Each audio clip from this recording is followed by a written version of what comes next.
नमस्कार दोस्तों, राधे राधे। आपका हमारे इस YouTube चैनल श्री हरि बोल में बहुत बहुत स्वागत है। दोस्तों, आज हम 11वें अध्याय का श्रवण करेंगे। कथा सुनने से पहले अगर आपने हमारे इस YouTube चैनल को सब्सक्राइब नहीं करा है तो इस चैनल को सब्सक्राइब करें, बेल आइकन दबाएं ताकि हमारे नए वीडियो की नोटिफिकेशन आप तक सबसे पहले पहुंचे। इस वीडियो को लाइक और शेयर भी जरूर करें। नारद जी बोले, इंद्रादि देवता दैत्यों को वहां आता देख भय से कांपने लगे और विष्णु भगवान की स्तुति करने लगे। हे मचकच आदि रूप धारण कर भक्तों के दुख दूर करने वाले, ब्रह्मा विष्णु शिवादि रूप में संसार का पालन व संहार करता, शंख चक्र गदा पद्म और खड्ग धारण करने वाले आपको नमस्कार है। हे असुर संहारक, गरुड़ वाहन, पीतांबर धारण करने वाले, शरणागत भयहारी आपको नमस्कार है। दैत्यों से दुखी मनुष्यों के दुख दूर करने वाले, शेषनाग की शैया पर शयन करने वाले, सूर्य चंद्र रूपी नेत्रधारी आपको बार बार नमस्कार है। नारद जी बोले, इस संकट नाशक स्तोत्र का पाठ करने से कभी कोई दुख नहीं भोगता। भगवान विष्णु देवताओं को कष्ट में जान क्रोधित हो गरुड़ पर सवार हो लक्ष्मी जी से बोले, तुम्हारे भाई जलंधर ने देवताओं को बहुत दुखी कर रखा है, अतः मैं उससे युद्ध करने जा रहा हूँ। लक्ष्मी जी बोली, हे भगवान, मैं सदा भक्ति पूर्वक आपकी सेवा करती हूँ, सो हे कृपा निधान, आप मेरे भाई को संग्राम में किस प्रकार मारेंगे? श्री भगवान बोले, शिव जी के अंश से पैदा होने वाला, ब्रह्मा के वरदान व तेरी प्रीति में पला जलंधर मारने योग्य नहीं है। नारद जी बोले, यह कहकर भगवान विष्णु शंख चक्र गदा पद्म धारण कर जहाँ देवता स्तुति कर रहे थे वहाँ गए। इसके बाद अरुण के छोटे भाई गरुड़ के पंख से उड़ी हवा और बबूल से उड़ाए गए दैत्य आकाश में मेघों की भांति भ्रमण करने लगे। तब जलंधर ने दैत्यों का दुख जान स्वयं क्रोध में भरकर आकाश में विष्णु के पास गया। फिर वहां दैत्य और विष्णु भगवान का घोर युद्ध हुआ। आकाश बाणों से भर गया। विष्णु ने बाणों से दैत्य के ध्वजा, छत्र और घोड़े काट दिए और एक बाण उसके हृदय में भी मारा। तब तक उस दैत्य ने गरुड़ के मस्तक पर गदा प्रहार कर उसे गिरा दिया। विष्णु भगवान ने हंसकर उसकी गदा खड्ग से काट दी। तब दैत्य ने विष्णु जी की छाती में घुसा मारा। फिर वे मल्ल युद्ध करने लगे। उन दोनों महाशक्तिशालियों के युद्ध से पृथ्वी शब्दायमान हुई। तब विष्णु भगवान मेघसरा गंभीर वाणी में बोले, हे दैत्यराज, मैं तेरे पराक्रम से प्रसन्न हूँ, तू वर मांग, न देने वाला वरदान भी दूंगा। जलंधर बोला, यदि आप प्रसन्न हैं तो मेरी बहन लक्ष्मी और अपने गणों सहित मेरे घर निवास करो।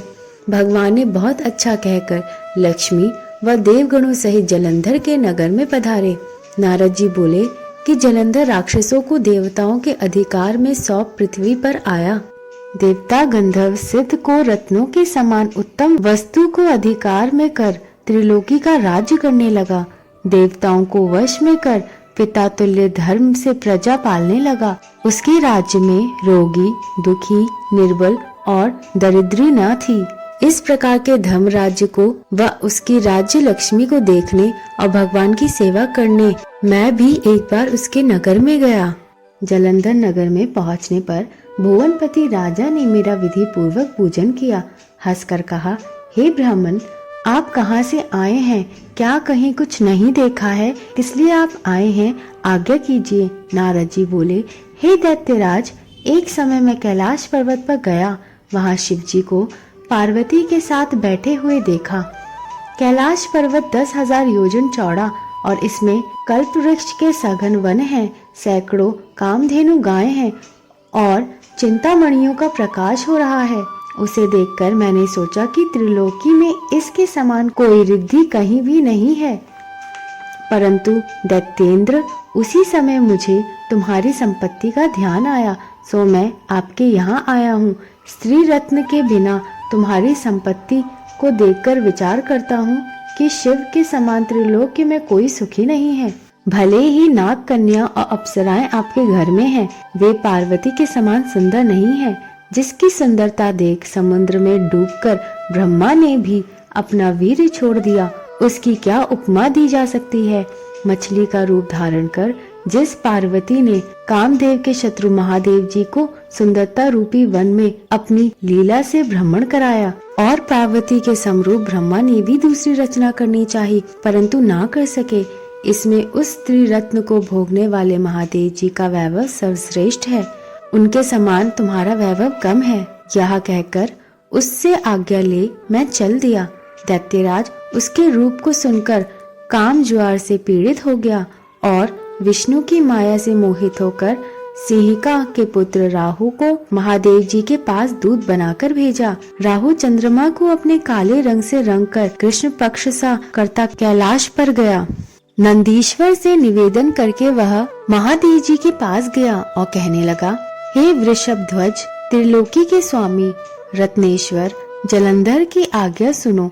तुम शमशान में रहने वाले, मुंड माला पहनने वाले दिगंबर वेश को हिमालय की पुत्री नहीं प्राप्त होनी चाहिए। मैं रत्नों का स्वामी हूँ, पार्वती भी एक स्त्री रत्न है, इसलिए वह मेरे योग्य है, तुम्हारे योग्य नहीं। नारद जी बोले, राहु इस प्रकार कह ही रहा था कि महादेव जी की बाहों में से एक भयंकर शब्द करता हुआ एक पुरुष पैदा हुआ। शेर के समान उसका मुंह था, जिसकी जीभ हिलती थी, ज्वालामय नेत्र, ऊपर को केश और सूखा सा शरीर था। वह पुरुष राहु को खाने के लिए दौड़ा, तब राहु डर के मारे भागा। राहु को उसने बाहर पकड़ लिया और खाने लगा। तब शिवजी ने उससे मना कर दिया कि किसी दूत को मारना नहीं चाहिए, यह तो पराधीन है। तब उसने राहु को आकाश में छोड़ दिया और महादेव जी से प्रार्थना की कि मुझे बहुत भूख लगी है, हे देवेश मैं क्या खाऊं? शिवजी बोले, तुम जल्दी से अपने हाथ पैर का मांस खा जाओ।